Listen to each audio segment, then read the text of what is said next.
తుంబూరు తీర్థం దీనికంటే జనాభా ఎక్కువ వస్తారా? దూరం 5 లక్షల దూరం కూడా. అది సాయంకాలానికి తిరిగి రాలేము మేము వేగంగా నడిస్తే కూడా. రెండోది సొనలో పోయి తగులుకో, 2 ఆక్సిజనే రాదు, 2 కొండలకు నడుము మెద్దు పోయి తగులుకుంటాం.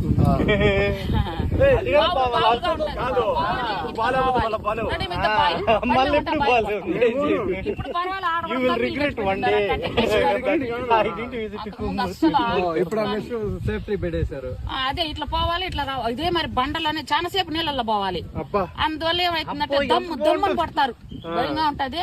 రెండోది అందరూ 30 అట్లే జనం గుద్దుకుంటారు. ఏమిటో పోలీసు వాళ్ళు లీడ్ చేస్తే కూడా అవి ఈ షేప్ లో ఉంటది. అవి ఈ షేప్ లో ఏడన్నా కొంచెం దూరం ఉంది, అది అంత కూడా ఉంటది. ఈ షేప్ ఇటు పోయి రావాలా. దీంతో ఆడి గుడుస్తాం తోసినారంటే. ఎందుకంటే అంత దూరం ఒకే కిందికి ఉండదు. మళ్ళా రాలేము. ఇప్పుడు ఆడ కూడా పర్వాలేదు, మరి పోలీసులు నిలబడి ఇంకో వేగంగా వస్తుంది నీళ్లు.